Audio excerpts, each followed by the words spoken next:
बाबा जी की प्यारी साथ संगत जी, आज जो मैं आपको बताने जा रही हूँ उससे पहले अगर आपने हमारा चैनल लाइक, शेयर, फॉलो और सब्सक्राइब नहीं किया है तो जरूर कर लीजिए। साथ में बेल आइकन भी जरूर प्रेस करें जी, जिससे आपको बाबा जी की प्यारी प्यारी बातें पता चल सके।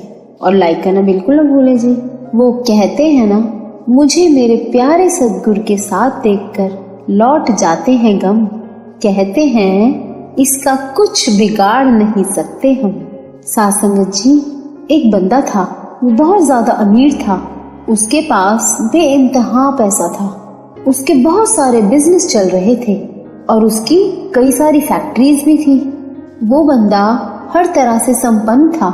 रोज की तरह जब वो अपने घर पहुंचा तो घर के सारे लोग पूजा पाठ में लगे हुए थे। शाम के समय की आरती चल रही थी, पर वो बंदा थोड़ा नास्तिक था। उसे भगवान पर कुछ खास भरोसा नहीं था। अब वो बंदा सबको पूजा पाठ करते देखकर अपने कमरे में चला गया और वहां जाकर हिसाब किताब करने लगा कि आज का कामकाज कैसा चला।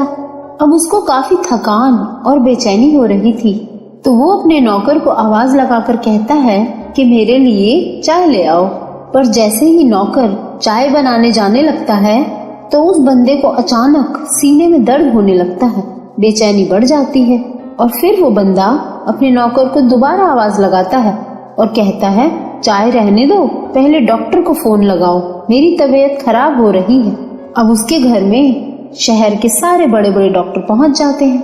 अब हुआ क्या कि जब उस बंदे के सारे टेस्ट किए गए तो रिपोर्ट्स भी नॉर्मल आई और बड़े बड़े डॉक्टर्स ने यही डायग्नोज किया कि आपको तो कुछ भी नहीं है, आप बिल्कुल फिट हो। सारे वाइटल्स नॉर्मल थे, पर उस बंदे की बेचैनी बढ़ती जा रही थी। अब वो बंदा डॉक्टर्स को कहता है बेचैनी तो कम हो ही नहीं रही, बस आप मुझे दवाइयाँ लिख दीजिए। अब जब वो बंदा बेचैनी बताए जा रहा था तो डॉक्टर ने कुछ दवाइयाँ लिख दी, साथ में नींद की गोली भी लिख दी। डॉक्टर्स बोले शायद काम के प्रेशर की वजह से आपको बेचैनी हो रही है और कोई घबराने वाली बात नहीं है। आप खाना खाकर ये दवाइयाँ ले लीजिए, सब ठीक हो जाएगा। और ये कहकर वो सारे डॉक्टर्स वहाँ से चले गए। अब इस बंदे ने अपने नौकर से सारी दवाइयाँ मंगवाई और अब खाना खाने के बाद दवाई लेकर वो बंदा बेड पर सोने चला गया, पर नींद थी कि आने का नाम ही नहीं ले रही थी। अब रात के 2:30 बज चुके थे। अब इस बंदे से रुका ना गया और उसे लगा शायद कमरे में घुटन हो रही है, थोड़ा बाहर टहल लूं, फिर शायद अच्छा लगे। पर अपने सुंदर से बगीचे में टहलने के बाद भी बेचैनी कम होने का नाम ही नहीं ले रही थी। अब उस बंदे के दिमाग में इतनी सारी बातें चल रही थी और बेचैनी अलग हो रही थी। सोचते सोचते कब वो बंदा घर से बाहर निकल गया कि उसको पता ही नहीं चला कि वो घर से कितनी दूर आ गया है। अब वो बंदा वहीं किसी कोने पर बड़े से पत्थर पर बैठ गया और अपनी चप्पल उतारकर अपने पुराने दिनों के बारे में सोचने लगा कि कैसे स्ट्रगल किया करता था जब उसके पास कुछ भी नहीं था। अभी वो बंदा ये बातें सोच ही रहा था कि एक कुत्ता अचानक से वहां आ गया और उस बंदे की एक चप्पल लेकर भागने लगा। अब वो बंदा उस कुत्ते के पीछे भागा जो चप्पल लेकर भाग रहा था। अब वो कुत्ता भागते भागते झुग्गी झोपड़ी वाली जगह में घुस गया, तो वो बंदा भी उस कुत्ते के पीछे गया। तो वहां क्या देखता है, एक झोपड़ी के आगे पहुंचकर कुत्ते ने वो चप्पल अपने मुंह से निकाल दी और डर कर वहां से भाग गया। अब वो बंदा अपनी दोनों चप्पल पहनकर जैसे ही वहां से बाहर जाने लगा तो उसे झोपड़ी में से किसी औरत के रोने की आवाजें आने लगी, जिस झोपड़ी के आगे कुत्ते ने चप्पल छोड़ी थी।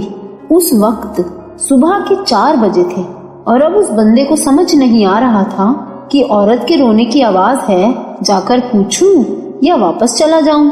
मन कहता है कि घर वापस चला जाऊं, पर आत्मा की आवाज थी कि नहीं, इस घर में जाकर पूछना चाहिए कि औरत रो क्यों रही है। साथ संगत जी, ये जो हमारी आत्मा होती है इसको सही एहसास होता है। अब उस बंदे ने अपनी आत्मा की आवाज सुनी और उस झोपड़ी का दरवाजा खटखटा दिया जहाँ से औरत के रोने की आवाज आ रही थी। अब जैसे ही उस औरत ने दरवाजा खोला तो उस बंदे ने उस औरत से कहा, बहन जी मुझे माफ करना, इस वक्त आपके घर का दरवाजा खटखटाया क्योंकि मैं जब यहाँ से गुजर रहा था तो आपके रोने की आवाज सुनकर मुझसे रुका ना गया आप बताइए, आप क्यों रो रही हैं? क्या परेशानी है आपको? तो उस औरत ने बताया कि भाई साहब क्या बताऊं, ये मेरी 10 साल की बेटी है, बीमार है, डॉक्टर्स ने बड़ा खर्चा बताया है, पर मेरी कोई मदद ही नहीं कर रहा है। तो वो बंदा बोला, बहन जी रोने से थोड़े ही कुछ होता है, आप कहाँ काम करती हैं? तो उस औरत ने कहा, मैं लोगों के घर घर जाकर झाड़ू पोछा बर्तन करती हूँ, पर वहाँ से भी इतनी मदद नहीं मिल पा रही है कि मेरी बेटी का ऑपरेशन हो सके। पर कल एक बाबा जी यहाँ से गुजरे थे, तो उन्होंने मुझे बोला था कि तू कल सुबह 4 बजे ऊपर वाले से प्रार्थना करते हुए रोना शुरू कर देना, देखना चमत्कार होगा। तो ये बात सुनकर उस बंदे के पैरों से जमीन खिसक गई, मानो वक्त रुक गया हो, सांसें थम गई हो, और उस बंदे की आंखों से भगवान पर विश्वास के आंसू बहने लगे। और उसी वक्त उसी बंदे की बेचैनी भी दूर हो गई। और वो बंदा सोचता है कि बेचैनी मुझे इतनी पड़ गई कि मैं इस झुग्गी झोपड़ी में एक कुत्ते के पीछे भागते हुए अपनी चप्पल के लिए आया, जैसे पहले से ही ऊपर वाले का खेल चल रहा हो, और मेरा आना पूरे 4 बजे तय था। भगवान नहीं तो और कौन है, वहाँ मेरे सदगुरु। और अब उस बंदे ने उसी वक्त एम्बुलेंस को कॉल किया और बड़े डॉक्टर्स को भी कॉल कर दिया कि इस बच्ची के इलाज में जितना भी खर्च आएगा वो मैं दूंगा, बस इस बच्ची को ठीक कर दो। और फिर वो बंदा उस औरत को भी कहता है कि आप कल से मेरे यहाँ फैक्ट्री में काम शुरू कर दो, मेरी बहुत सारी फैक्ट्रियाँ हैं, आपको जो भी काम पसंद हो आप वो कर लेना। और उस बंदे ने उस औरत को रहने के लिए सर्वेंट क्वार्टर भी दे दिया। वहाँ मेरे सतगुरु। और ये बात सुनकर उस औरत की आंखों से आंसू झरझर बह गए। साथ संगत जी, जब एक एक घड़ी तय है कि आगे क्या होने वाला है, पहले से लिखा हुआ है, तो हम क्यों परेशान रहते हैं, क्यों चिंता करते हैं? जो चल रहा है, जैसा चल रहा है, उसे चलने दो ना। उस मालिक, उस परमात्मा का भाड़ा मानकर स्वीकार करेंगे तो सब अच्छा होता चला जाएगा।